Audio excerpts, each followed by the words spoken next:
a bad writer. You think so? Mm-hmm. Good style, nice imagination. I think he's a very talented man. Well, thank you very much. Oh, it's nothing really. There's room B, room A. Wonder where room E is. How should I know? Are you going to the Waterbury lecture? No, I'm not. Let's find out where she's going. Oh, Excuse me. I'm sorry. Where's the Waterbury lecture, do you know? Aren't you Owen Waterbury? Yes, I am. How do you do? Follow me. Where are you taking us? Room E. Are you a student or a teacher? I'm a student. Oh, advanced or beginner? What do I look like? Well, You look very advanced to me. Oh, Mr. Waterbury, good evening. how do you do, Mr. Gilbride? You're right on time. We almost didn't get here. I was doing his laundry, and we had to wait for it to dry. His underwear is still wet. I brought a friend, Mr. Ronnie Hastings. Oh, how do you do, Mr. Hastings? Hey, let me get you a chair. No, never mind. I'll sit in the bleachers.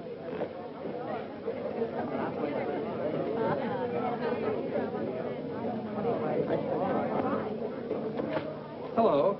Hello. You going to be a writer, too? I hope to be someday. Well, this lecture should help you a great deal. He's a great writer, isn't he? Oh, yes. Of course, he gets most of his ideas from me. Excuse me. Yes? You're sitting in my seat. Oh, I'm terribly sorry. Good evening, Miss Gaylord. Hello, Mr. Scott. Anybody sitting here? Yes, Clarence Henderson. But he's out sick tonight. Well, then why did you make me move? Oh, Clarence and I don't speak. Oh, well... Attention, class. As I promised you, our guest speaker tonight will be none other than Owen Waterbury, author of the new bestseller, Last Year's Love. Mr. Waterbury. Oh, louder, louder. That's enough. I understand that most of you hold all sorts of jobs during the day, and yet you've been studying the technique of writing in the evening. Now you're ready to take your pen in hand and go out and conquer the world. You know, I'm hardly the person to tell you how to write because I don't follow any rules. Today, the writer is asked to keep one eye on the bestseller list, the other on art. That's divided loyalty, and that makes for dishonesty. I must confess, I've been guilty of this dishonesty, too. But now that I've made my position secure, I'm going to try to write a really good book. No more bestsellers, but something that I hope will be a piece of great writing. You know, good writing, fine writing, is here and here. The dictionary is filled with all the words you need, but unless the mind and the heart find those words for you, you better leave them in the dictionary. He's so brilliant. Because a writer, fundamentally, must believe in himself. That's half the battle.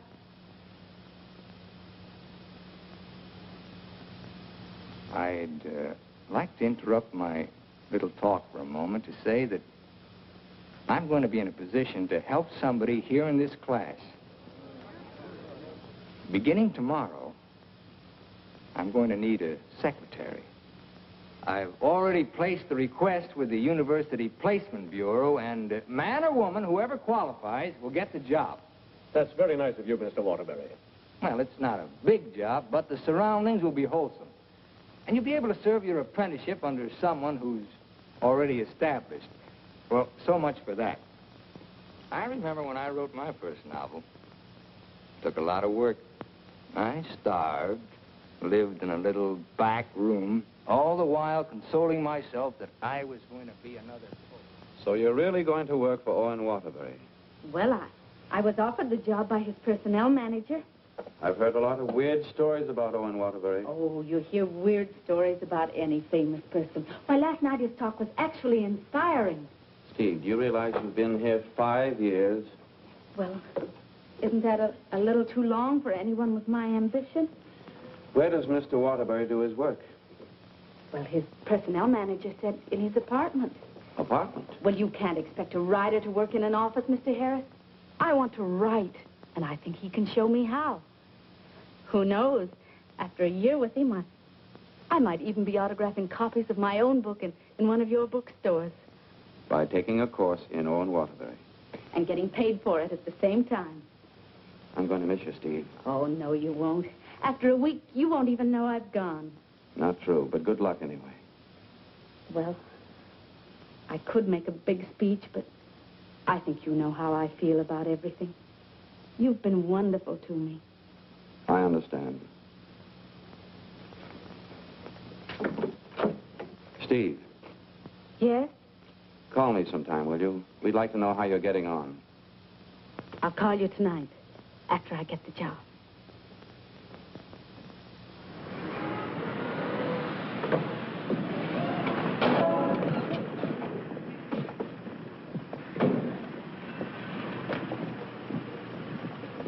Why don't you watch while you're parking? Well, you can back up, can't you? You got to reverse. Never mind, Bill. Just save your energy for upstairs. Smart guy. Hand me the bag, Bill. Yes, I'll take it upstairs for you, man. Anything drives a cab these days. Apartment 3E. Thank you. Now, just remember, Bill, if he says one word that's out of line, just one word, I want you to buff him right on the jaw.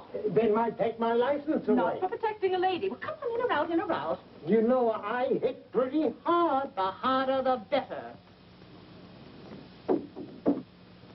Is he a big guy? 6 feet of bluff.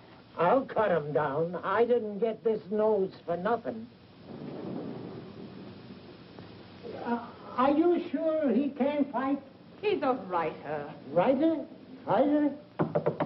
Now, remember, if he just so much as opens his mouth... Don't worry, I'll shut it up. I got a bigger mouth than he's got.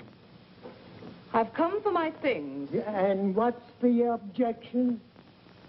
Evidently, he has none. Follow me, Bill. Now then, I want you to take all the things out of that drawer and put them into that bag. Yes, ma'am. No, not the drawer, just the thing.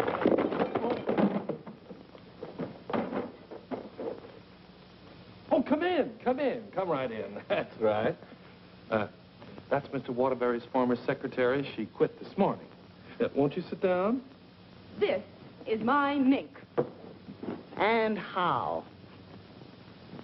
Waterbury gave that to her as a Christmas bonus. My typewriter.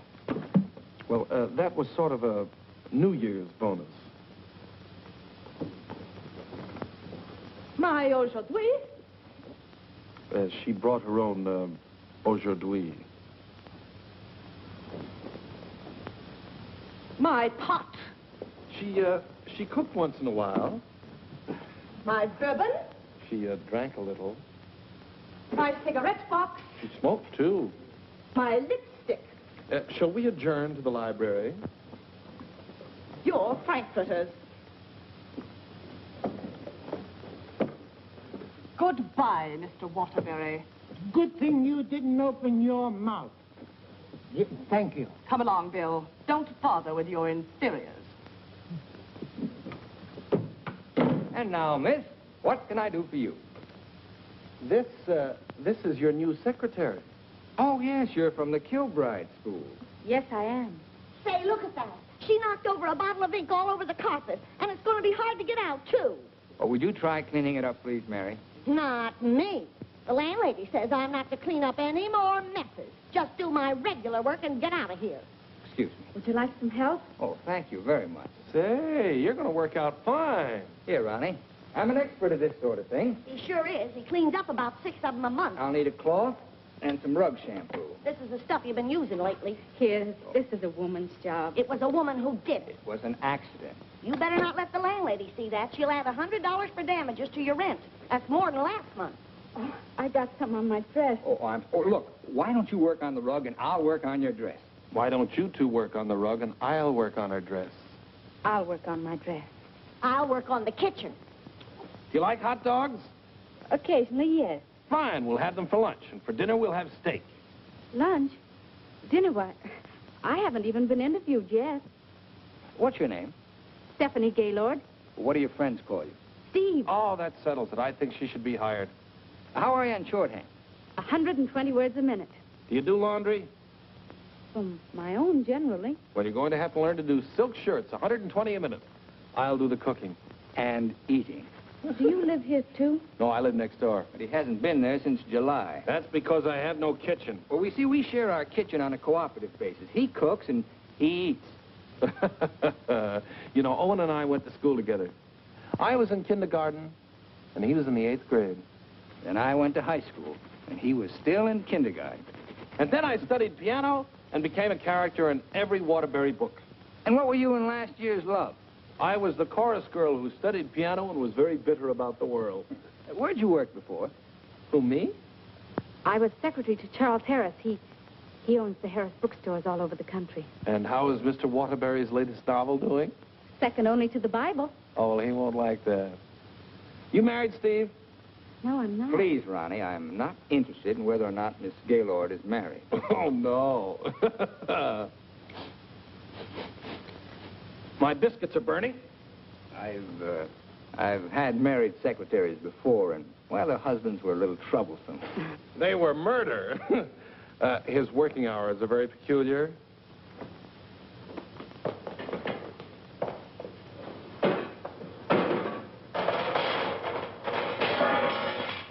Well, I think we've done a good job. I had such a different impression of what this job would be like. Oh, today was an unusual day. But after this, there'll be no more distractions. I'll go. We're going to work in an atmosphere of dignity and culture.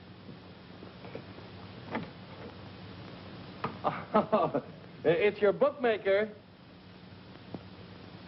Mary, that man's here again. I've heard you. How much do I owe this time? $11. Don't you give me no more of your tips. That horse will come in next time out. Next time out, he'll be dragging a load of ice. Well, what do we owe you? $278 for Owen and $1 for you. Excuse me.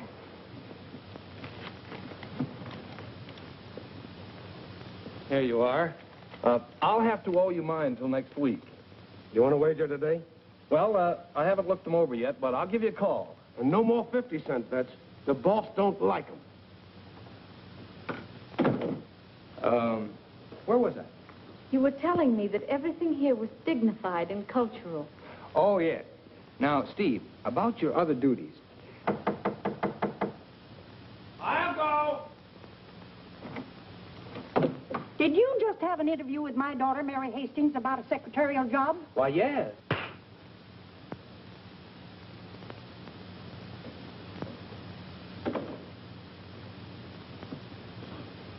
I have a message for you. Oh, what's the message? Mr. Waterbury, I don't think I want this job. Well, why not? Well, when you spoke at class last evening, everything seemed so refreshing. And when I read your novels, they were filled with such quality and high purpose. And I'm afraid all that's spoiled now, so no harsh words, no hard feelings, just get somebody else. Well, if that's the way you feel, Miss Gaylord. Are you walking out on Owen Waterbury? Don't beg the girl to work for me, Ronnie. Just call the agency and get another girl. Now, you know you don't mean that. We both like this one. Are you going to let me out of here, or do I have to call the police? They're here already. I came for the rent. Mrs. Reeves, I just mailed you a check this morning. Oh, you always do that, knowing full well that I only live downstairs. Any damage this month? Oh, it's been a very, very uneventful month. Oh, the carpet again. Mercy! This fish belongs here. And this duck up here, you throw the whole room out of contour. Mrs. Reeves, if you'll excuse I heard me... some screaming just outside the door. New secretary? Well, yes. You being hired or fired? Miss Gaylord has just been engaged. Oh, too bad, Mr. Waterbury, because something moved in the apartment upstairs would just fill your every requirement. Well, unfortunately, Mrs. Reeves, the job has just been filled. Well, I want you to meet her anyway. Felicia!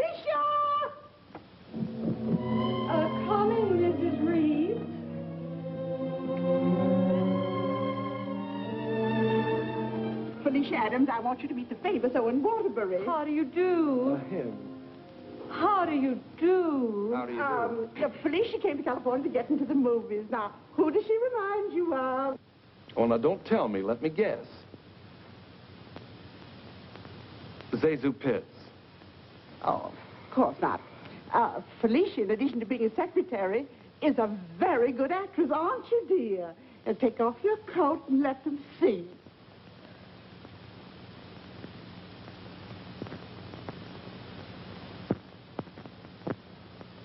She's got a lot of talent there. I thought you'd think so. I was a model back in Texas, but I came out here for a career. Daddy's financing me. A friend of yours? No, my father. Perhaps Felicia could play the heroine in your next novel when it's made into a movie. She could do that. What's the heroine like? It's a girl from the South. Why, I'm from the South. How perfectly coincidental. She's trying to hook a rich man. She's insincere and a moron. Well, what's worrying you? Well, I'm not so worried about being insincere, but as for being a moron... Oh, now, don't worry about that. You could act like a moron, couldn't you, dear?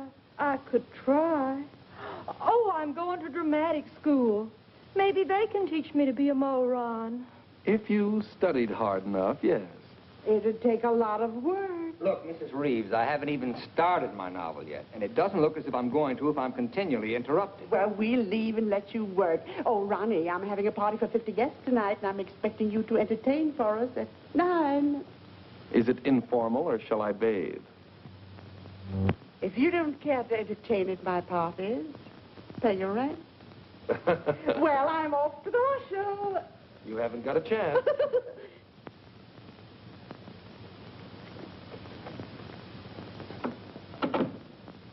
You know, ever since her husband died and left her 7 buildings, she's been a peeping Tom. Now, come on, Steve, let's you and I prepare lunch. Look, I stayed only because I didn't want to cause a scene in front of your landlady, but I'm really leaving now. What an idea. What an idea. Take this down. Come on, take it down. Get the... Well, where's your pad? Well, you've got to have a pad. You can't start a job like this without a pad. All right, I'll find a pad for you.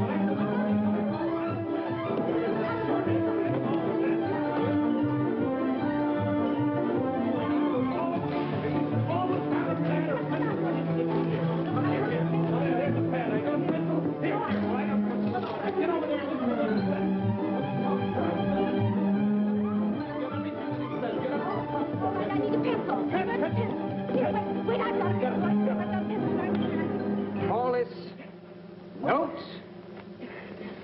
on my new novel. That's all for now. Tomorrow morning at 10 o'clock.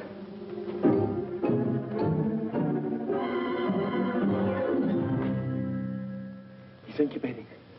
He's incubating at last. Come along. Is he always starting new novels? Yes, always. I remember on last year's Love, I was baking a cake. All of a sudden, he called me out, and I had to start taking dictation. And I couldn't go back until he was through dictating. At 3 o'clock in the morning, we sat down to chocolate-covered ashes.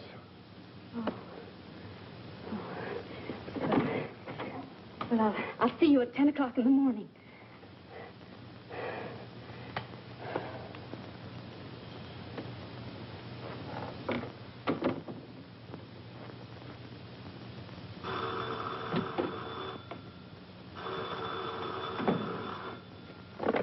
Hello? Hello, Steve. I couldn't wait for you to call me, so I'm calling you. How was the job? Well, I have to make an adjustment, you know. It's such an unusual kind of a job. I can imagine. He started his novel today. Oh? Interesting story? Well, he didn't get very far into it, but I'm sure it's going to be wonderful. He seemed so excited about it. Look, Steve, let's have dinner one night this week. Well, I'll call you the first night I have free.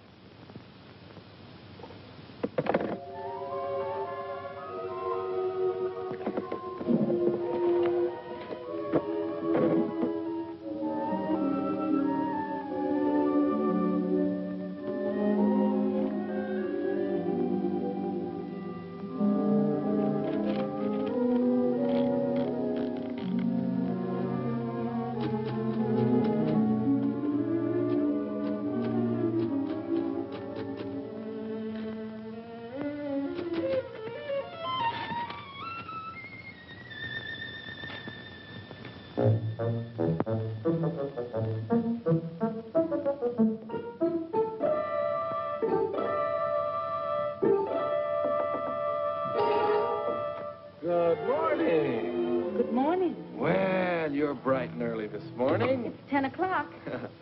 Say, did you ever think how you'd look in mink? Well, I see you've got your pad. Keep your pencil poised. The genius is still dressing. I'm making potato pancakes for luncheon. He's in a sour cream mood today. If you need anything ironed, I'll be in the kitchen ironing. Well, Good morning, Steve. Good morning. Right on time. Let's see, where did I leave off yesterday? Notes on my new novel. Yeah.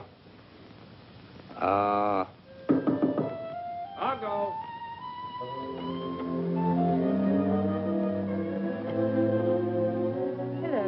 Hello. Hello. Hello. Hello. Hello. Hello. Hello. Now, where did I leave off? Notes on my new novel. Oh, yeah. Make that notes on my new novel by Owen Waterbury. That's good. Oh, that's real good. Don't you think that's good? Oh, I like that. Chapter 1, General Introduction of Characters. Chapter 2. Well, I'll do Chapter 2 tomorrow. Chapter a day? That's swell. You sure you're not tired? Miss Gaylord, you stay here and answer the telephone. I'm going to the beach for some salt air. Well, be sure you don't bring any home with you. Right, boy. Let's drive someplace nice, like Santa Barbara. Well, honey, anything you say.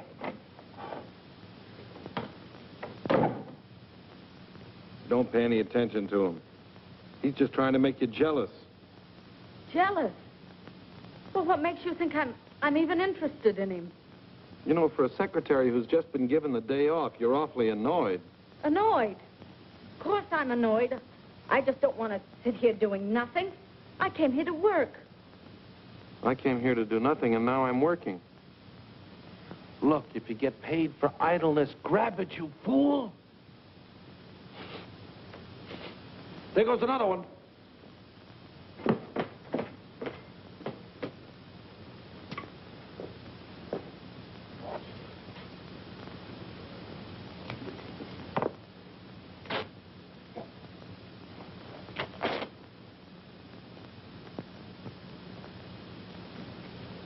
Look, I'd like to ask you a question. Yes? Does Mr. Waterbury intend to write a book?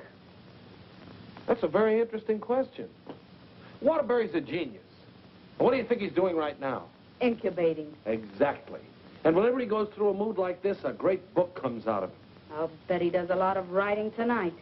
Why, honey, you're jealous. Look, I don't even know Mr. Waterbury. At this point, I'm not even sure I want to. Of course not, honey.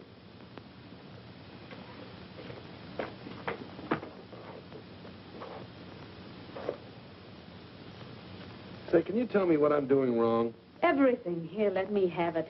How can you get so many wrinkles in it? Well, he's tried 16 laundries, but he still likes my work best. These are good shirts. We're good shirts. You know, I just thought of something. What? I must be going out of my mind. Why? Well, I went to night school for a whole year to learn to be a writer. And here I am doing a guy's laundry. Oh! It's not done yet.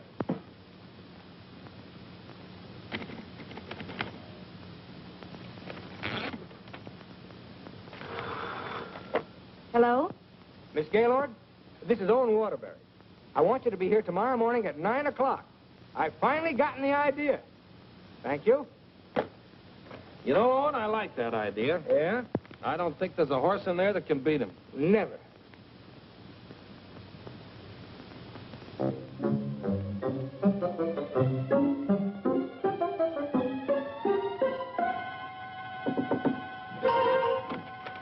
Morning. Morning. Oh, leave your coat on, Steve. The taxi will be here in just a minute. Got a pair for her? Well, she can use mine. Where are we going? To the races. The race. Haven't you ever been? I've never in my life. Swell. Always lucky the first time. Come on. But what about that idea you had last Oh, back and wait till after the third race. Look, I got a horse in here. Look, Mr. Waterbury, I don't think I ought to go along. Say, are you complaining about being paid to go to the races? Come on.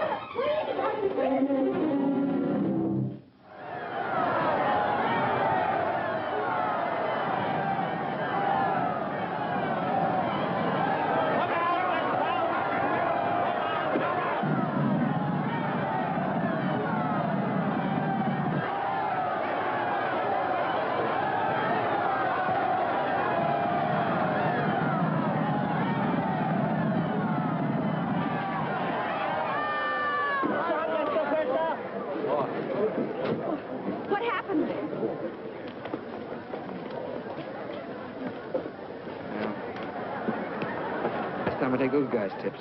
Well, so far this job has cost me $83. Now, don't worry. I'll see that you get that back. Why should you? I gambled and I lost. Well, losing's good for the soul. We had the 3 best souls in town.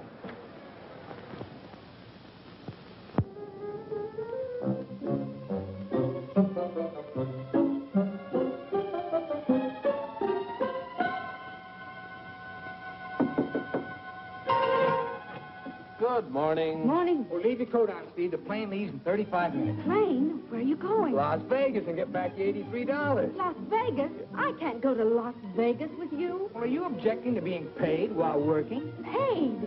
I don't think I can afford to work for you much longer, Mr. Waterbury. Oh, Steve, it only takes an hour and a half to fly. If you catch the evening plane back, you're home in time for dinner. With tons of money. No, I won't go. I just won't go. No, please. Please, put me down. I'm not going to.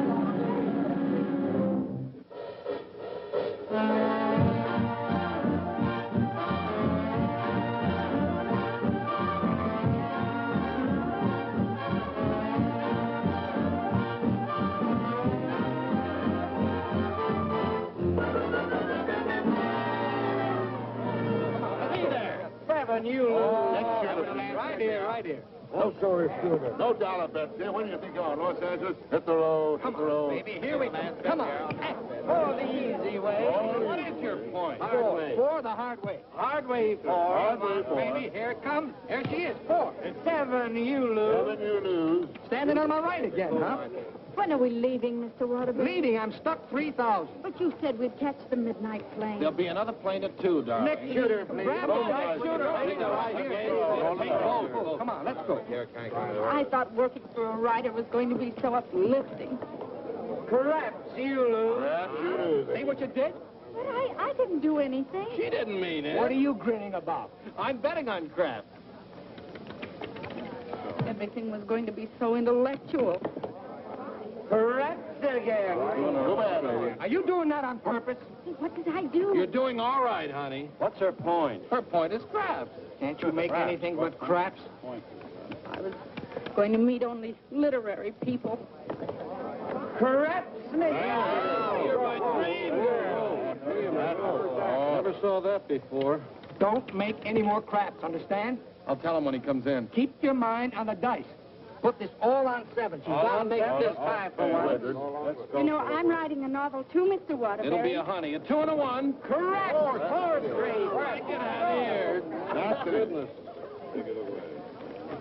What's wrong? Keep your mind on the dice when you roll them. How dare you speak to me like that? Just for that, you roll your own dice. Craps again. Baby darling, Rich. Come on, bring it in. Over here. Come on, lad. Money. Gaylord. Steve, where are you going? I'm going home, and I never want to see you again. You're a fraud, Mr. Waterbury, a cheap, egotistical fraud, and your whole existence is something I want no part of. I'm sorry I even met you because you've spoiled something for me. You've spoiled my impression of Owen Waterbury, the writer. Steve, look, you can't go home alone. I'll take you home. Steve, please sit down, will you? I want to talk to you, please. Steve, honestly, this gambling, it's an insidious thing. It changes a person. I'm really terribly sorry. Well, then why don't you put a stop to all of this and get down to work? I guess I'm afraid. Afraid of what? I'm afraid I'm not the great writer I started out to be. Instead, I'm just a commercial hack. Oh, no, you're not. Didn't you see how everyone at the university treated you with awe and respect? Why don't you write another love story? I'd be going backwards. Backwards? Stick to your last. You know the story of the clown who always wanted to play Hamlet? If you keep telling yourself you're a failure, you'll be one. If I try another love story, will you work for me? If you work, I'll work for you. Thank you. I'm poor again. I just switched to 7s.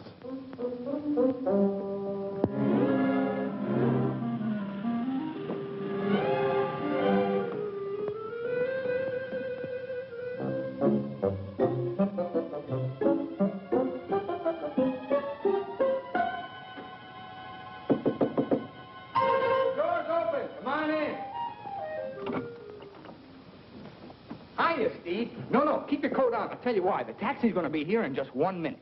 What? Oh, don't worry. We're going to work, but let's do it at the beach house, huh? He's superstitious, honey. He starts all his novels at the beach house. But why the beach house? Did you like last year's love? Very much. Well, most of last year's love was done down there. Well, shall I take the typewriter? It'd be a nice idea. Ronnie, will you stop teasing the girl? I'll be dictating today. Come on, Steve.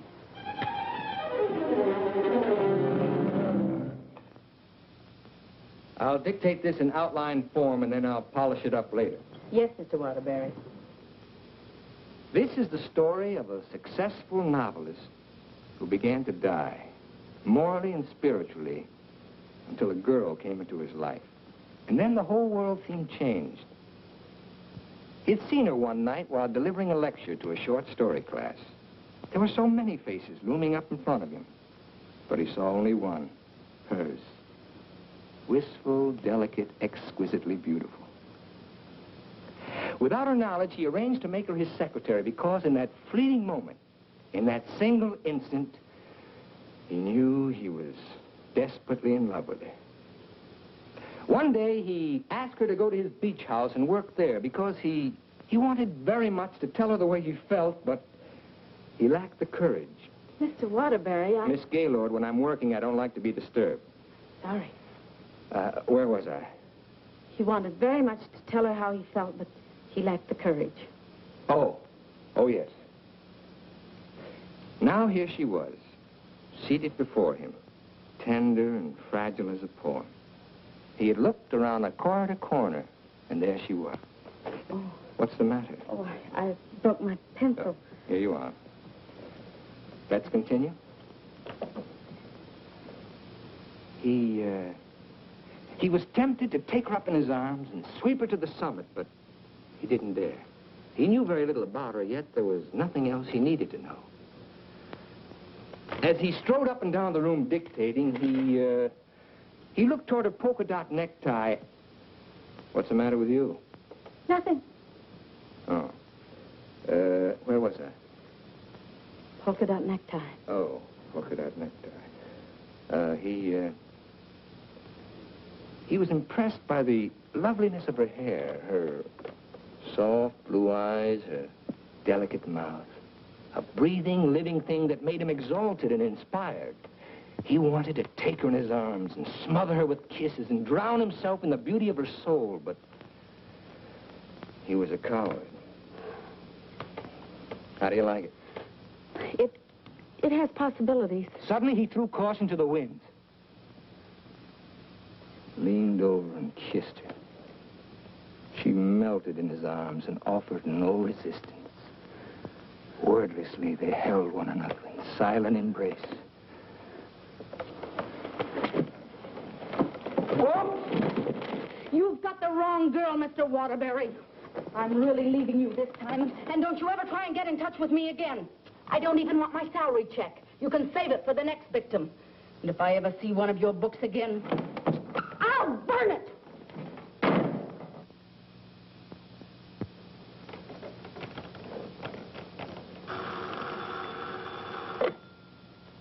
Hello. Oh, hello, son. I just thought I'd call you and let you know I made dinner for the three of us. And ask Steve if she likes popovers. Steve's just quit. Yeah.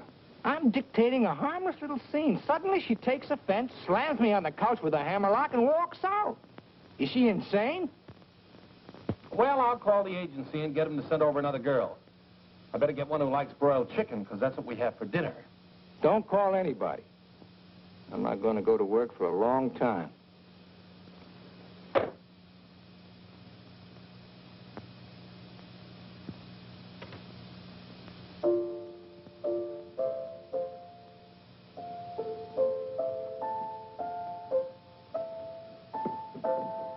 Come on, will you get out of here so I can wash these keys? I'm composing. Composing? I haven't heard a good song out of you yet. That's it. Give me that again. Thank you very much. What are you calling that thing? I got a cold in my nose. Come on, sing it. Oh, Mr. Ronnie, Oh, don't be silly. I just want to hear the quality. Sniff, sniff, here's a handkerchief. Ka-choo, ka-choo, gesundheit to you. Let yourself go and blow. Oh, let yourself go and blow. Sad, ain't it?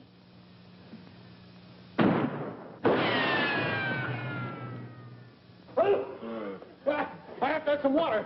Some water. Water in the kitchen. Well, I can't go in there. The place is on fire. Here, listen to that. Oh. You and your cooking. You and your popovers, they don't pop, they explode. Call the fire department. The fire department, they just put water over everything. I can't. Oh.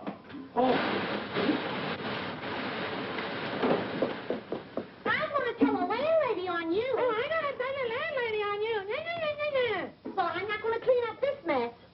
All right, just for that, you won't get a piece of pie. What's in that garbage can? Pie? 30 misses out of 31 tries.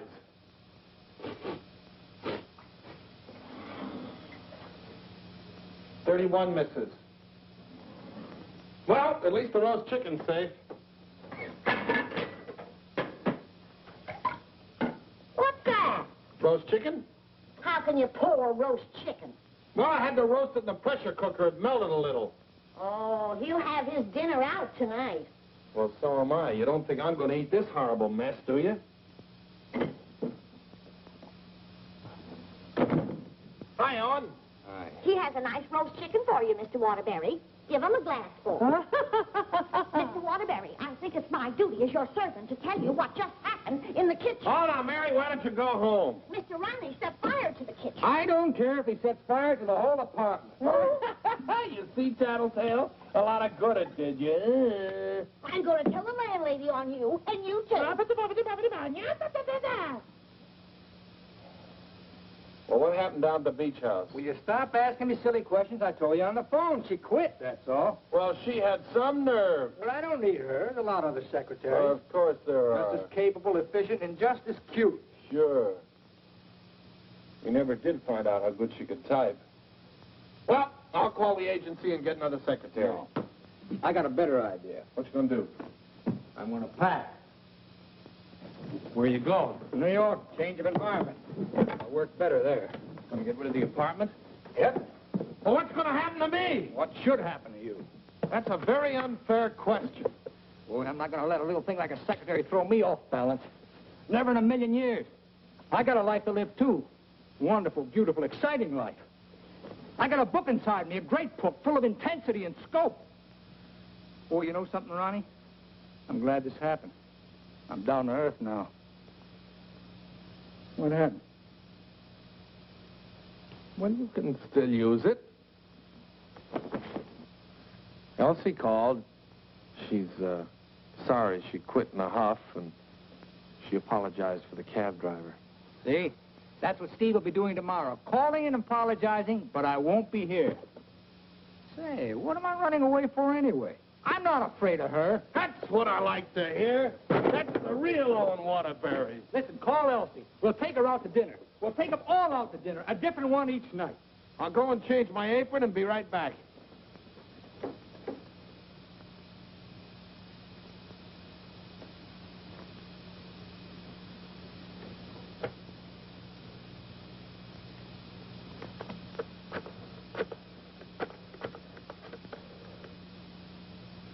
Bryan Detective Agency? This is Owen Waterbury. Yeah. Look, I want you to shadow a girl for me. Stephanie Gaylord. Now, let's all try to have a good time tonight, okay? I'm willing. Are you, Ronnie? I'm willing. Good evening, Mr. Waterbury. Hello, Francois. Here, why here? I like it here. You've always hated the Ridgely room. He's joking. I'm not joking. You've always hated it, hasn't he, Elsie? I thought so. I've always hated it. Mr. Waterbury, there's a gentleman here to see you. Gentlemen? Oh, yes. Ronnie, will you take Elsie to a table, and I'll join you in just a minute, huh? All right, but don't leave us. Don't stick Elsie with the check again. Antonio, table 3. Table 3. Where is he? Alcove 2. Oh. Good evening. Is that the gentleman? Yes, sir. Hello. Did you send me that message? Yes. Bryan Detective Agency. Devon is the name. Well, how'd you find her so fast? That's my job. There she is, right over there, with a man. Who's the man? I don't know. Do you want me to find out? Of course I do. All right, I'll start shadowing both him and her. I want you to find out everything you can about her. I think she's in love with him. She your wife? No, my secretary. I get you. Look, I want nobody to know about this. Don't worry. The way I operate, even you won't know about it. Can you check a pass for me? It'll be expensive. Well, why? The unknown quantity. We've just finished checking on a girl. Took us a year to get her pass caught up with her present.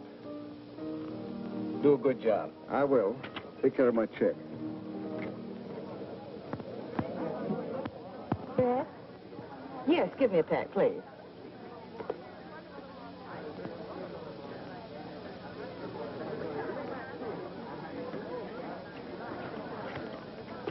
Thank you.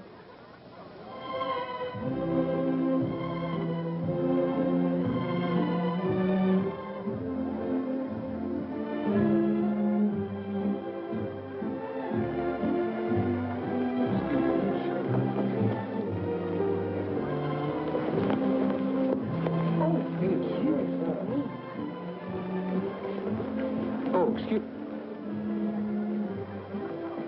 Hiya, Steve. Hello, Ronnie. Don't talk to her. I'm mad at her. Oh, I forgot. Good evening. Good evening. You know him? Uh-huh. He's my new boss, Your new boss. What's his name?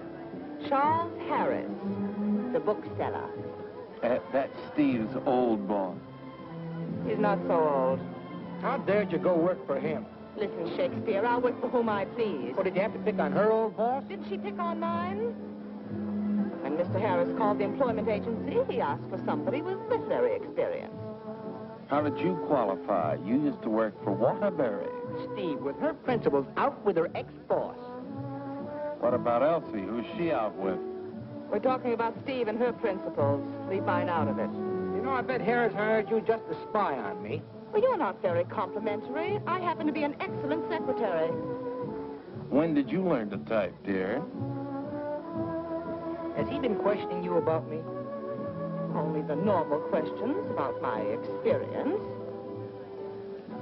You didn't talk, did you? Ronnie, will you stop looking at everything as one big, long laugh? Well, I've got a lot for you, lover boy. What? They're going to be married. What? They're going to be married. Where are you going? I'm going to talk to her. Your order, please. A broiled chicken. Yours? Well, I'll have a glass full, too. Hello. Good evening. Mr. Harris, Mr. Waterbury. Well, congratulations. I just heard the good news. What good news? How about you marrying Stephanie? May I dance with the bride? That's entirely up to her, isn't it? May I? Thank you. Not at all. So she decided to get married to the wrong guy. Are we going to dance, or are you going to dictate a novel? Oh, now why should a nice, intelligent girl like you marry a man she doesn't even love? For your information, I'm not marrying anyone. Oh, well, now I respect you. You respect all girls who decide not to get married. Going back to work for him? Is this a quiz, or are we going to dance? Well, it could be both. Say, how would you like your old job back? Better terms? Not interested. I'll throw in a bonus. Marriage. Mr. Waterbury, you talk about marriage as though it was something cheap and vulgar. Who else but Owen Waterbury would invite you out for the evening and dance with another girl? I would. Say, why don't you pay him back and dance with Mr. Harris? I wouldn't think of dancing with my boss. This is me you're talking to, remember? Well, I mean, not until I'd worked for him. For a few days. Well, that's a nice sentiment. Steve, you're in my arms at last. I'm holding you at last. We're dancing. You may be dancing, but I'm holding you. Oh, like the tide, you go out, but you also come in. Owen Waterbury, you're the most maddening man I've ever met. Listen to me, Steve, I love you. Everything I dictated at the beach house, I meant, but it was too much of a coward to say it out. I love you, Steve. Marry me. Take a chance. This is me, the author with beautiful words, but I'm stopped. All I can say is, I love you. Marry me. Your chicken, madame. And your chicken in the glass, sir.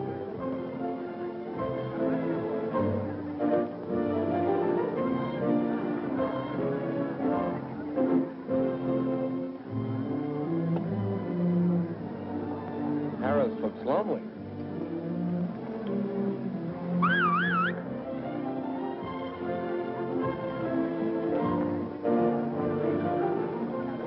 Mr. Harris, this is Ronnie Hastings. How do you do? Won't you sit down and have a glass of broiled chicken? Thank you. I think I will.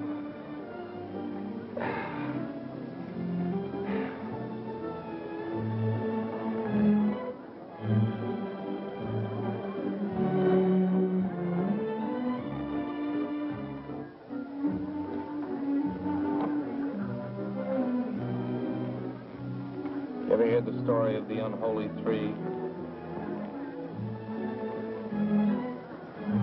If you don't mind, I think I'll be running along. Mr. Harris, would you mind taking me with you? Not at all. Well, who's going to take me? You watch the floor show.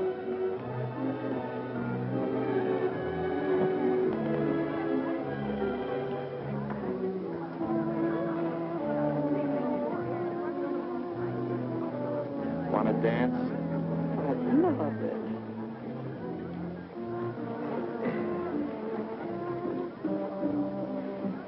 Are you a gigolo? After tonight, I think I will be.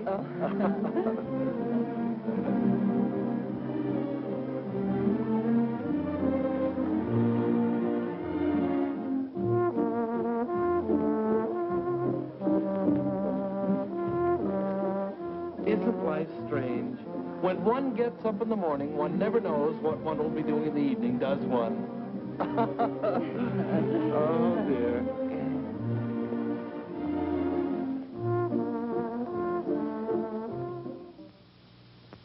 And in addition to the office supplies, please order one Remington electric typewriter for the outer office.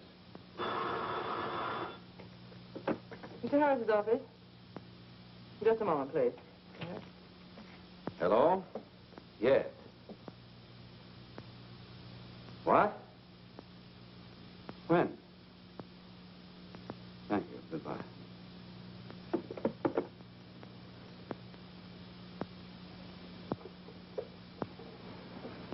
What's the matter? Is anything wrong? Owen Waterbury just married Steve. He didn't. Oh, yes, he did. I never thought she'd marry him. I never thought he'd get married. Well, here we are, honey. Welcome to Honeymoon Manor.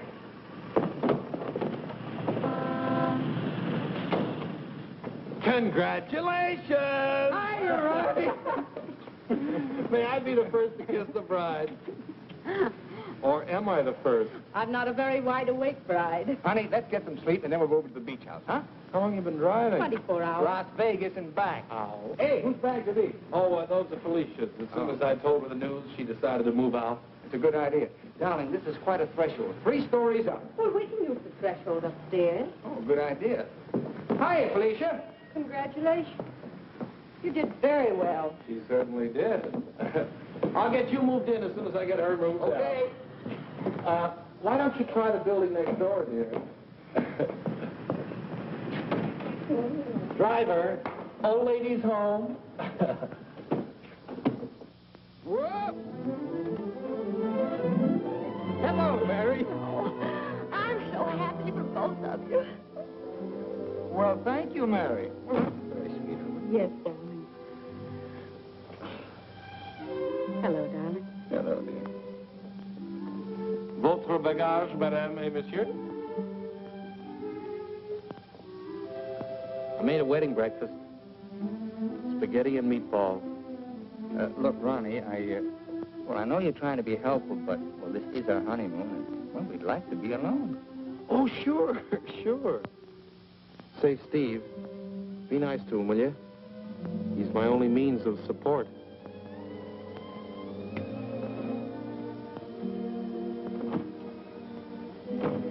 Darling, are you glad you married me? Oh, what a question to ask me now. Well, it was on the spur of the moment, and you do change your mind so. Darling, I'll never change my mind about you. You're the first nice thing in my life. Could you tell me where is apartment 3E? Who are you looking for? Isn't that the business of the people in apartment 3E? It's the next apartment down the hall, sir.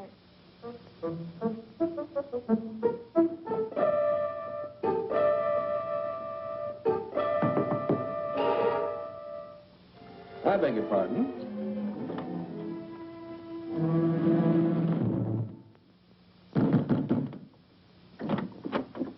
Yes, and what can I do for you? I have a message for Mr. Waterbury.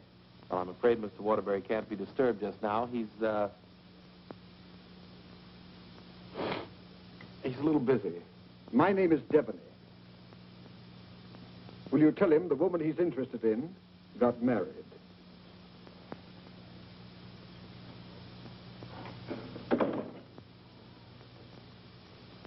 Hey, Owen! You got a minute? Ronnie, what is it now? There's a fellow was outside, said his name was Devney. He had a message for you. I don't know any Devneys. He said the party you were interested in got married. Well, congratulations. So did I.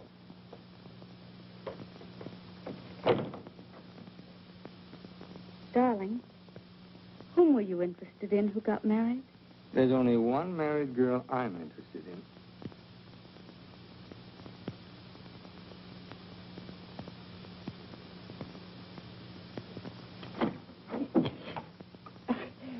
You tell Mr. Waterbury I won't see him right away, and I mean immediately. Owen! Horrible Hannah's here. We call you that affectionately, dear.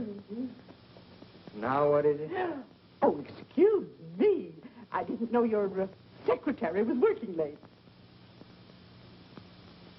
They're married. Married? Well, as his wife, she might as well be in on this. Just what can I do for you, Mrs. Reed? I've come for the rent. But I paid you the rent on the first, Mrs. Reed. I've had to make a new rule, Mr. Waterbury. I don't take bad checks. When'd you make that rule? Since you moved in. Darling, do you happen to have $485 in the bank? I think so. Well, could you write me out a check till I get this thing straightened out? I can't understand how my account got so low. That $6,000 for the crap game? Oh, yes. And the $2 for the marriage license? One has to live. Thank you, dear. Thank you, Mrs. Waterbury. I never thought I'd ever call anybody Mrs. Waterbury. Oh, well, I'll just walk you down the hall. Oh, thank you, Ronnie. Is this any good? She's loaded. Well,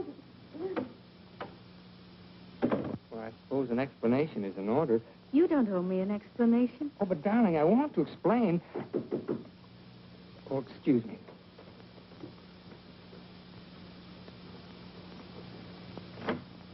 Hello, Owen. Oh, hello, Dick. Congratulations. We just heard. Well, thank you, Bertie. Congratulations. Thanks a lot. Oh, darling. Well, won't you come in and sit down? Oh, yes, thanks. Darling, I want you to meet Mr. Fulton, my publisher, and Bertie. This is my wife. How do you do? So nice knowing you. Owen, you're not thinking of a prolonged honeymoon, are you? Oh, no, we're just going down to the beach house, and, well, I thought I'd dictate my honeymoon. Good idea. You know, there's a deadline on that novel. It's got to be made. You know why. Well, I'll have it ready, Dick. I'll count on it. Would you like a drink? No, thanks. We're double parked downstairs. Come, dear. How's Ronnie? Oh, still eating. Same old Ronnie. Yes, Bertie's told me about Ronnie. She says that when he dies, he'll ask the crematorium to baste him slowly on both sides. You know Ronnie? Oh, of course. I was once Mr. Waterbury's secretary. Well, thanks an awful lot for coming, Dick. Happy honeymoon. Thank you.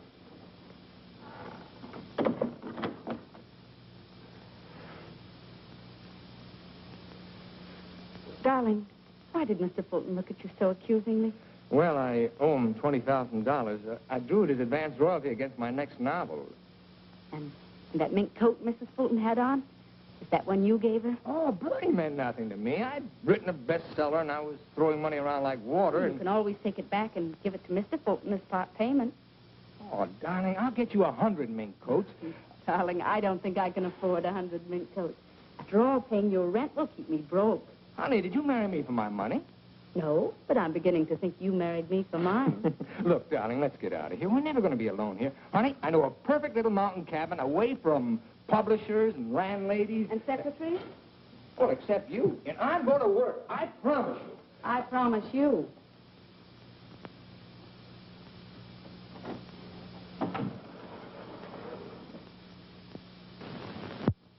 How long did you work on this book, Owen? 4 months. I'm rather proud of this one, Dick. Where's Mrs. Waterbury? Oh, Steve's down at the village getting groceries. She wants to prepare you one of her special dinners. Well, I'm afraid I can't stay for dinner. I have to catch that next train back. Dick, let's drop the suspense. How'd you like the book? I'm going to let you have it right between the eyes, Owen. You don't like it? I hate it.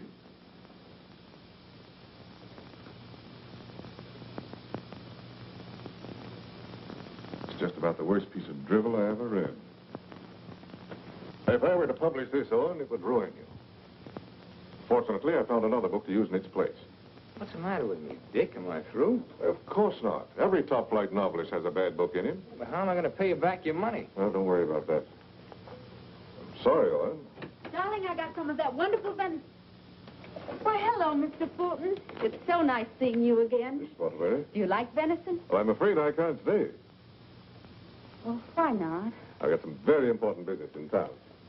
Well, I'm very sorry. I was going to fix you one of my special dishes. Oh, I'm sorry. Well, some other time. Goodbye, Mrs. Waterbury. Goodbye, Mr. Fulton. Goodbye, Owen. Goodbye, Dick.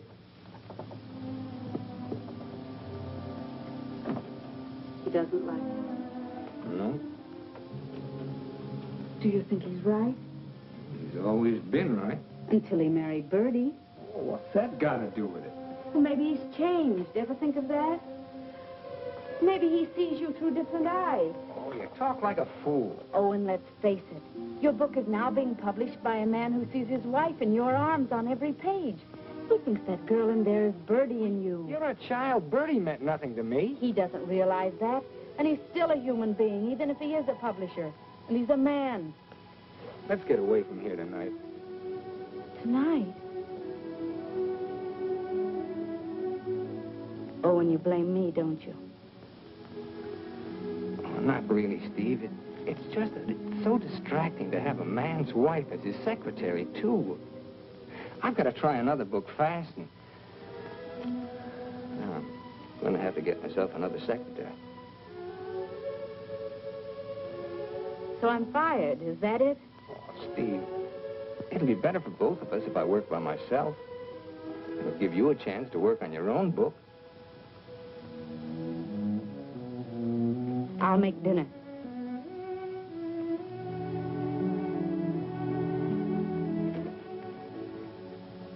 Owen, I finished my book. Oh, you did? Well, I'd like to read it. It's been on your dressing room table for 2 weeks. Oh.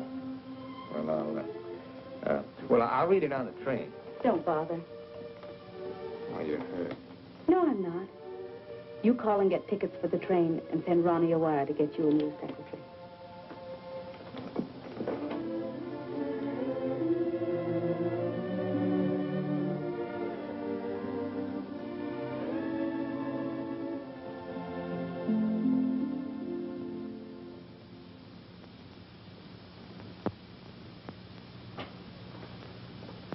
Oh, hello, Mrs. Waterbury.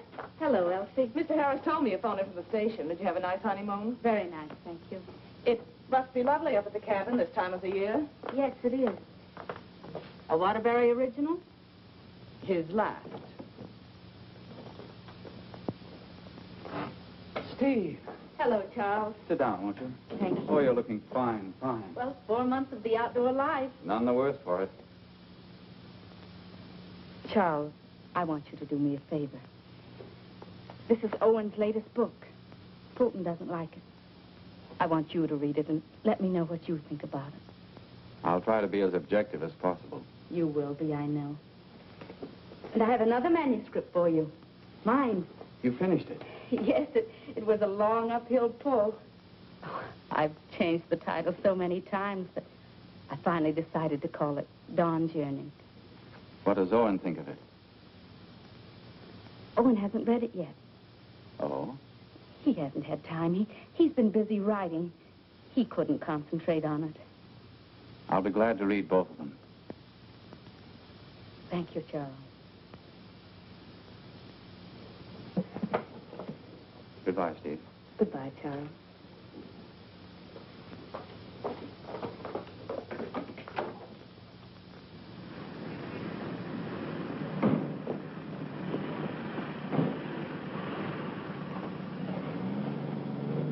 I was on the 3rd floor, but I can't find the Waterbury apartment. Well, here's Mrs. Waterbury. Well, how do you do? The employment service sent me over. What for? Oh, Mr. Waterbury wants a new secretary. Oh, is that so? Yes. Well, follow me. Oh, thank you. I know it's going to be so exciting working for Mr. Waterbury. You just love it. I know I will. You know, this is such a rush call, I hardly had time to dress. Your dress is beautiful. Oh, thank you so much. You know, I make my own clothes. Oh, really? Yes. Come in. Come right in, Miss... What did you say your name was? Hilda Schneebacker. Miss Schneebacker.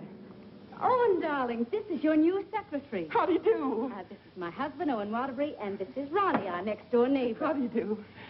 Can I get you something to drink? Oh, have you any beer? Well, I should say we have. And we have pretzels, too. You know, I could just drink a barrel of beer. What did you ask for on the phone? I thought they knew our account. Dope. Oh, don't bother.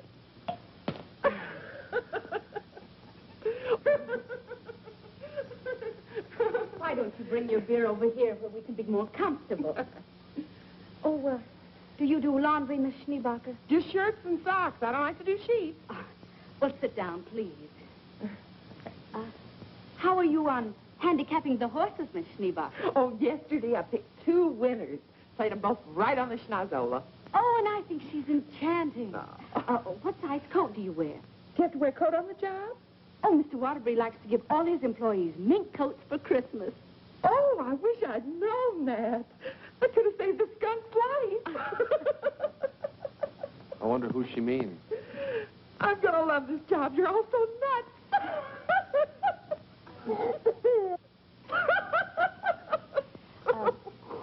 Do you object working late hours, Miss Schneebacher? Not at all.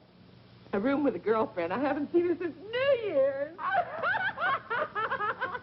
Miss Schneebacher, I'm afraid this job's going to be a little too much for you. But why, Owen? Well, you see, several parts of my new novel are mostly in French, and, well, I'm sure you don't speak French, do you, Miss Schneebacher? Studied it for 6 years. Once I had a French boyfriend. We had no trouble. Yes, but how's your shorthand? Shorthand? I don't take shorthand. You don't take shorthand? Well, no. The agency said this was strictly a typing job. Oh, no. This is mostly a shorthand job.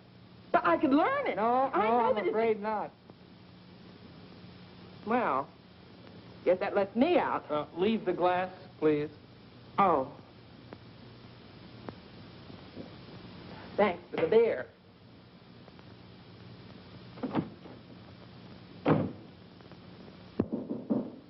That must be the next one. The next one? I told the agency to keep sending them until we said when.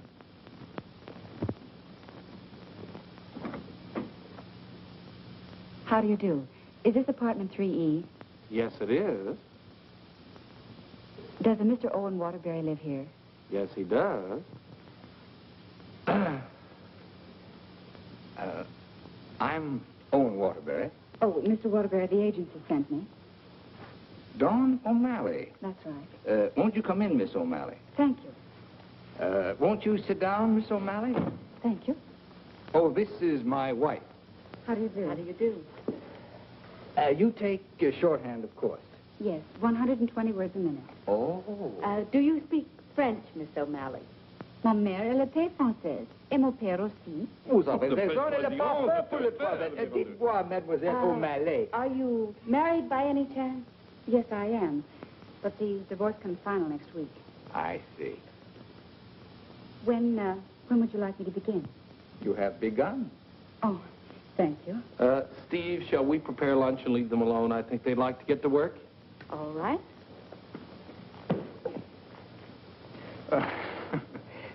Tell me, did you ever work for a writer before? Yes, once about 3 years ago.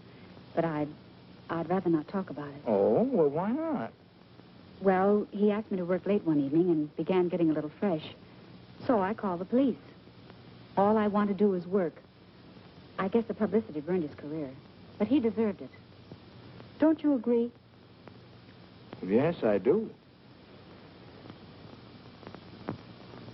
How about lunch, Miss O'Malley? Oh, I've already eaten, thank you. And you, darling? No, thanks. I'll skip lunch today. You will just love living in this building, Mr. Scott.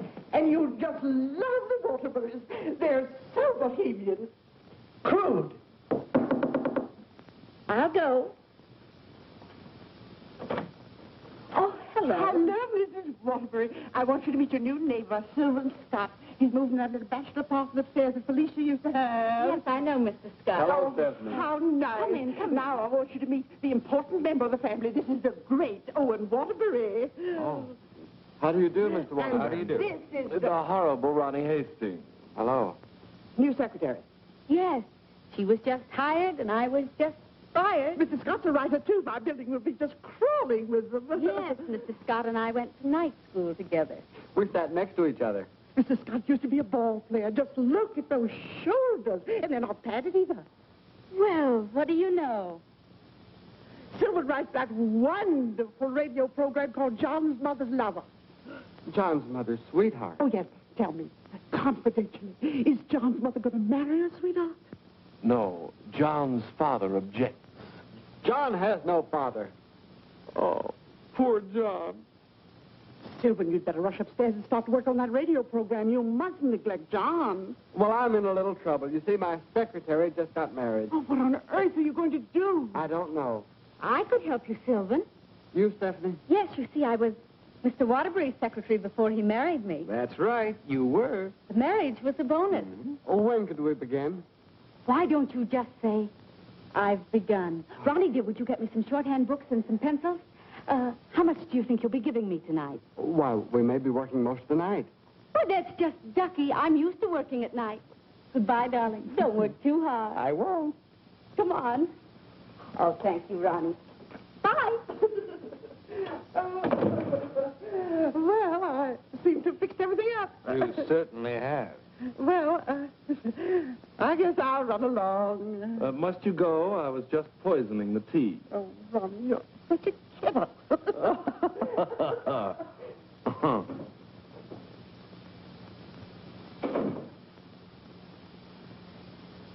You know, you're going to really like it here, honey child. Watch your hands. I don't tolerate familiarity from anybody, and I mean anybody. I once ruined a man's career, and don't you forget it. Miss O'Malley, you may have the day off. Why don't you make it a year? But I haven't even begun yet. Oh, that's all right. You get paid just the same. Oh, well, all right. What time tomorrow? Oh, any old time. Suit yourself. But I don't understand. Well, how about noon? All right. Thank you.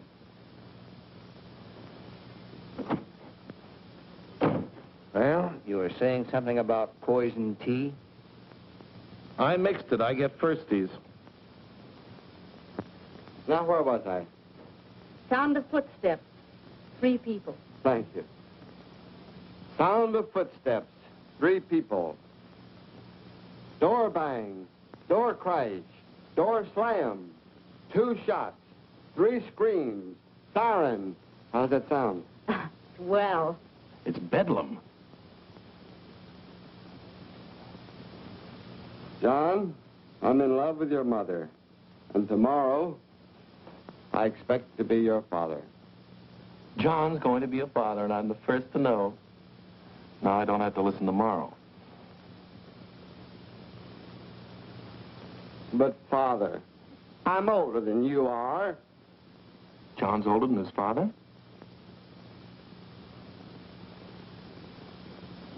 What happened? That's what I'd like to know. I don't know. But don't you worry, Miss Waterbury. I'm not going to do anything.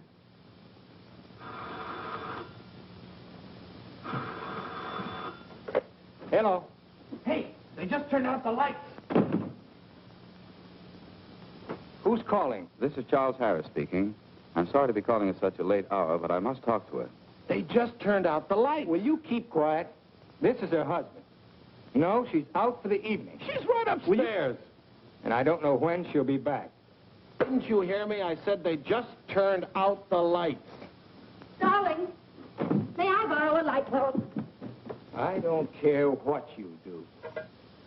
What's the matter? I'm going to a hotel in case you're interested. I'll go to a hotel. After all, this is your apartment. No, it isn't. You pay the rent. Ronnie, will you take this up to Mr. Scott, please?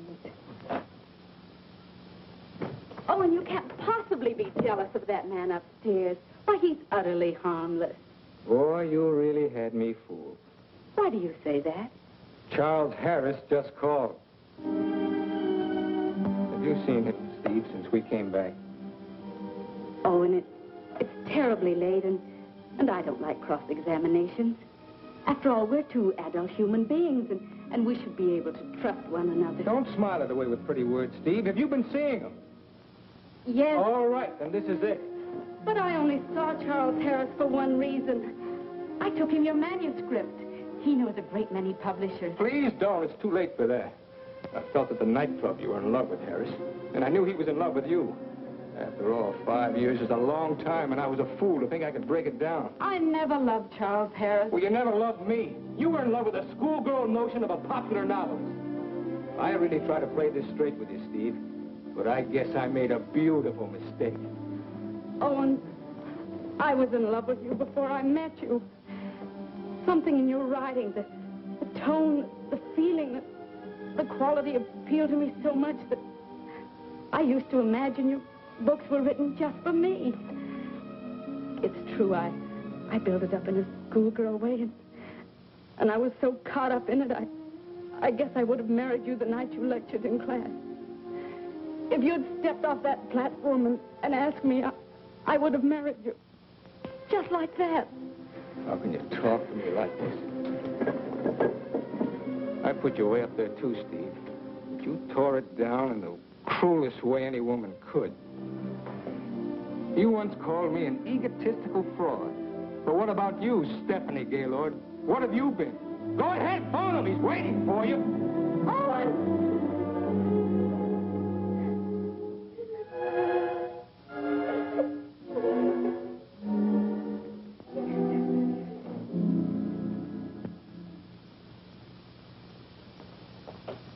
Good morning, Mrs. Waterbury. Good morning, Elsie. I have an appointment. Yes, I know. Mr. Harris has a surprise for you. Won't you come right in? Steve. Good morning, Charles. Stephanie Gaylord, this is Mr. McNally, Mr. Hudson, Mr. Burke of the Literary Times. How do you do? How do you do? How do you do? So you are Stephanie Gaylord. Sit down, Steve. It's a big morning in your life, Steve.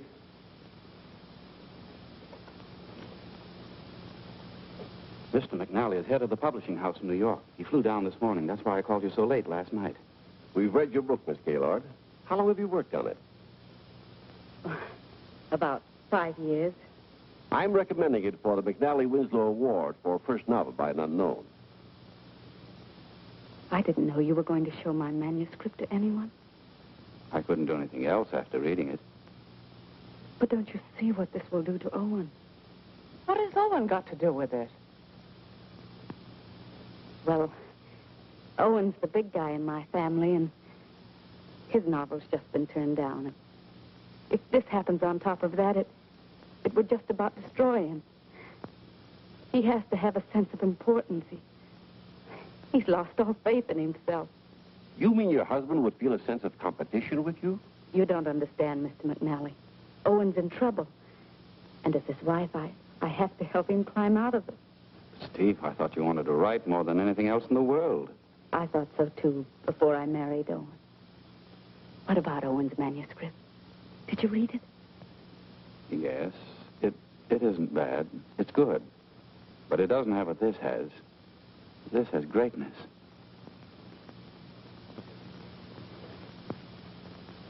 Thank you very much, gentlemen. Steve, please sit down. I want to talk to you.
I'm giving your popovers another try. Well, give me time to call the fire department. No, Miss O'Malley. That's not the line I gave you. I'm sorry, Mrs. Scott. All right. Let's try it again. Yes, sir. John, Mother, I've changed my mind. I don't like your sweetheart. Mother, well, I like him. That's all that matters. John, as your son, I refuse to approve the marriage. Mother, you're not marrying him. I am. How does that sound? Stinks. Amen. Mr. Hastings, I must say you're distracting. You know, you shouldn't be using Mr. Waterbury's apartment or Mr. Waterbury's secretary. Well, Mrs. Waterbury isn't here, and I've got to get the program out. Why don't you work in your apartment? She won't work upstairs. Well, why don't you work without her? I can't. I'm a dictator. Dear, why won't you work upstairs? I don't work in men's bedrooms. It's not a bedroom. It's a bachelor apartment. My husband was a hotel manager. One room is a bedroom. Two or more is an apartment. Sylvan, she's got you there. Oh, come on, let's work. Hello, Mr. Waterbury. Yes, what can I do for you? Remember me? I'm Devaney of the Brand Detective Agency. Oh. What's this? A bill for $845.62. For what? For shadowing and delving into the past of one Stephanie Gaylord. But I married her. We've shadowed married women before. Hi, Owen. Get rid of this guy. You want me to call the police? I am the police. What's this doing here? That's my laundry. Do you expect my wife to do your laundry? Hey, that's a little large for you, isn't it? That's Mrs. Waterbury's laundry. That's mine. Well, take it and get out of here. And as for you, Mademoiselle O'Malley, you're fired for taking dictation from somebody else. Well, that suits me just fine. I wouldn't work for you even if I did like your horrible writing. Where's Stephanie? I don't know where she is. I know where she is. Where? You pay this bill and I'll let you know. Oh, Ronnie, do you happen to have $845? And 62 cents. Why don't you write him a check? Oh, yes. Call that number right away. Here is the detailed report. It's very amusing. You see, I had to shadow you at the same time that I shadowed her. Here's Stephanie. Oh, good. Stephanie, where are you? What? What are you doing there? Stephanie, if there were ever any chance of our getting together, this kills it now. Finally and for all time, we're through. Charles Harris's apartment. Just like that, no sense of shame. Well, maybe she got her old job back and is working for him. At his home? What decent, self-respecting girl works for a man at his home? Maybe she's his secretary. Please, don't tell me about secretaries. He could tell you. Here's the report. Page 3 is wonderful. Right. Call the employment agency. I'm going to show her. Look, I want a girl this time who's capable and efficient. I'm calling for Mr. Owen Waterbury. Fast typist. I don't care what she looks like. We don't care what she looks like, as long as she's attractive. Do you take shorthand? Oh, but of course. 120 words a minute. Mm-hmm. And, what did you say your name was? Miss Pigeon. Her name is Miss Pigeon? Everybody says I'm flighty. Where did you work before? I'm just out of secretarial school. I think it would be wonderful working for you, Mr. Waterbury. You see, I hope to be a writer myself someday. Oh. Have you ever been married? Oh, no. Never. And you have no objections to working on weekends? Oh, not at all. My time's completely my own. And you think Mr. Waterbury's just wonderful? Mm-hmm. This is a clay pigeon. I've come for my things. Follow me, Bill. I know just where to go. I want you to take everything out of that drawer and put it in that bag. Right. I knew you'd come back. But it's only for a moment. Where's the mink coat? I didn't get a mink coat. Come into the bedroom, Bill. What's the matter? Short of minks? Hey, haven't you been here before? Sure. I came with the other one. I got a cab stand downstairs now. If you need a cab, just open the window and holler. Well, I'm going to do a lot of hollering now. That's his former secretary. Get my bag and things out of the closet. Oh, so you're not in love with Harris, but you go to his apartment. You wouldn't let me explain, and now I'm not going to. Explain? What kind of an explanation could you make anyway? Doesn't matter anymore. You're right, it doesn't matter anymore. Isn't she getting awfully personal? What a wonderful typist. Charles Harris's apartment. Just like that. Just like that. Anything else, miss? Yes, my picture.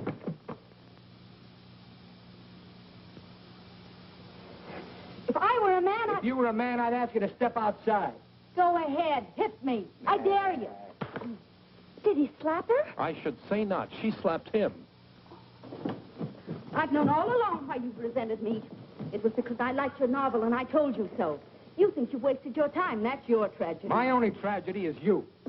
I'm going far, far away from here, and I'm going to write a book about you. I'm going to call it The Heel and His Victim. That's a very horrible title. It'll do. Goodbye, Owen Waterbury. And don't you ever try and get in touch with me, because I want no more of you.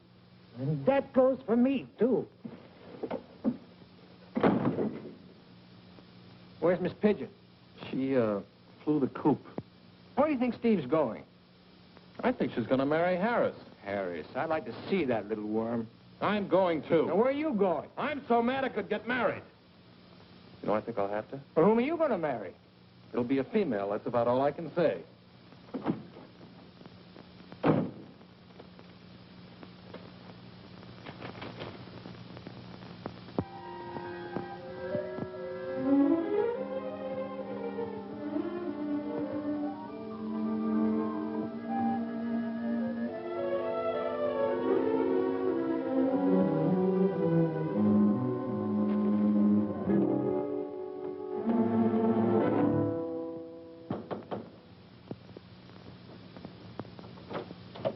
I'd like to see Mr. Harris. Your name? Owen Waterbury.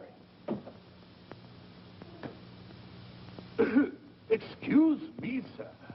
And excuse me. I didn't mean to disturb you and my secretary. Your former secretary. Oh, I didn't know you were in the middle of dictation. Your sarcasm is quite uncalled for. Of course, I don't have to tell you what I think of a man who behaves this way with a secretary. You keep out of this, Elsie. Look, Charles and I are going to be married. Congratulations. What? Just where does that leave my wife? How do you suppose she's going to feel about this? She's in love with you, you know. You never deserved as fine a girl as Stephanie anyway. You know, Harris, I've always wanted to tell you that I really think you're a crude person. Your motives are very obvious. You've given me a lot of grief ever since I married Stephanie, and I came up here to tan your hide. So put up your hands and defend yourself like a man. Oh, you can't nobody's hide. Oh, listen to me, you fool. Why do you think Stephanie came up here in the first place? Because she wrote a novel and Harris wanted to have it published. But she didn't want that. She was afraid it would hurt your vanity and wreck your marriage. She wanted him to help you instead. Oh, look, I read your last book, the one Fulton turned down. It's grand, it's exciting, it's wonderful. Fulton's wrong. He's just jealous because of Bertie, and it's all your own fault, Mr. Great Guy. You know, someday Stephanie's going to be a better writer than you are. That's my opinion, and you've always valued it. Here, Stephanie's novel. Read that and really get jealous. You know, you're not going to get her back. She's gone away, and it serves you right. I hope I kicked a little sense into you, but I doubt it. Goodbye, Mr. Waterbury.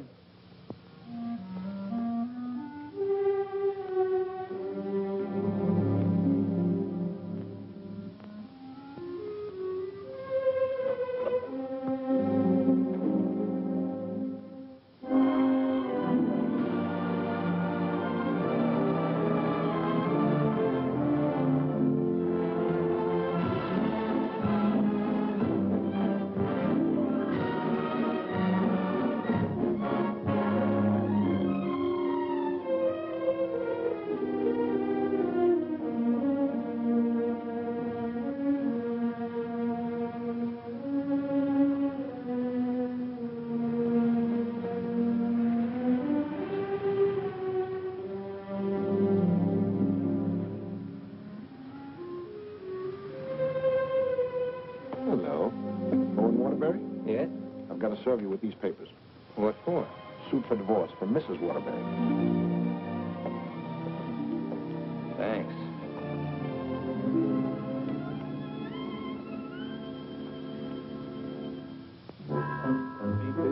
First love of your last right when you get out of the elevator. Thank you. Oh, mine's 3. What's yours, please? 4C. Isn't that Sylvan Scott's apartment? Oh, is it? I didn't know who lived there, but I'm his new secretary. I see.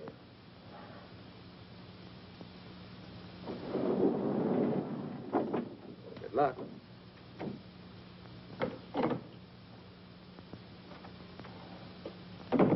Hello, Mr. Waterbury. Hello, Mary.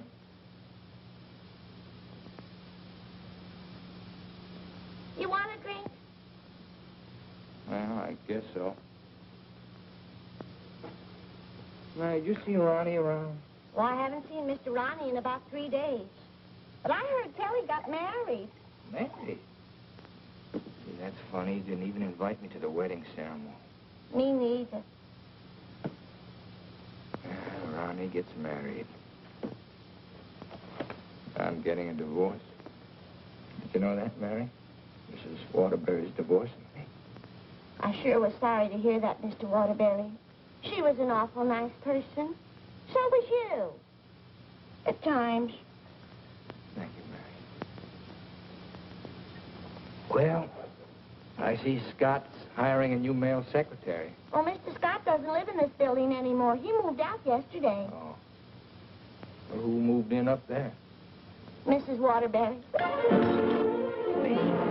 Yes, she's a big writer now. Well, of all the nerve, I'll fix her. She can't do this to me.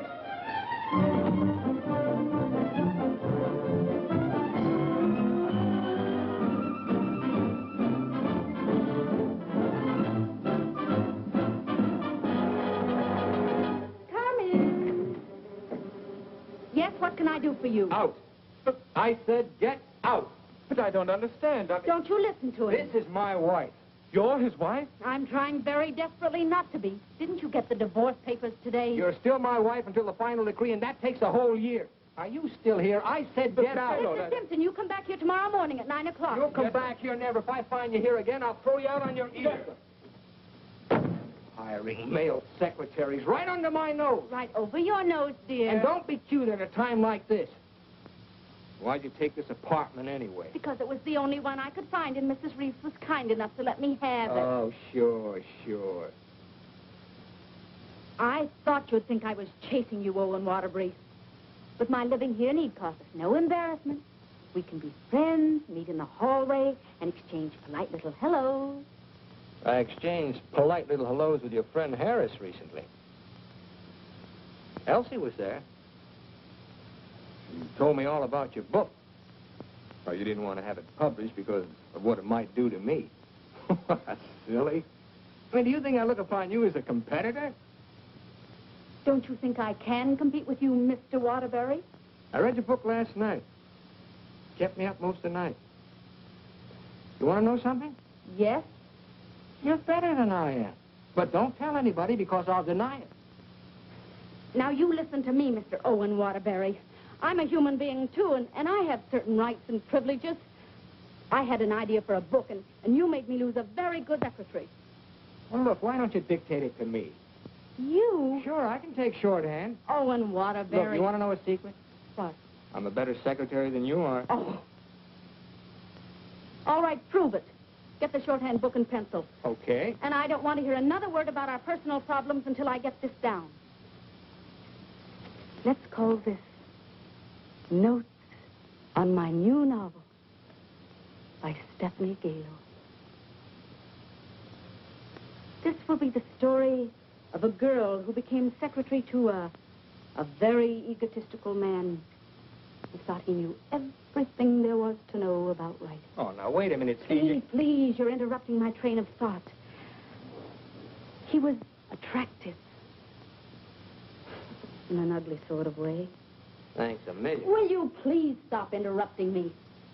But he was filled with childish frustrations and complexes which She, in her silly way, tried to cure. Now, wait a minute, Steve. I'm not going to sit here and take down this... Listen, this is my new book.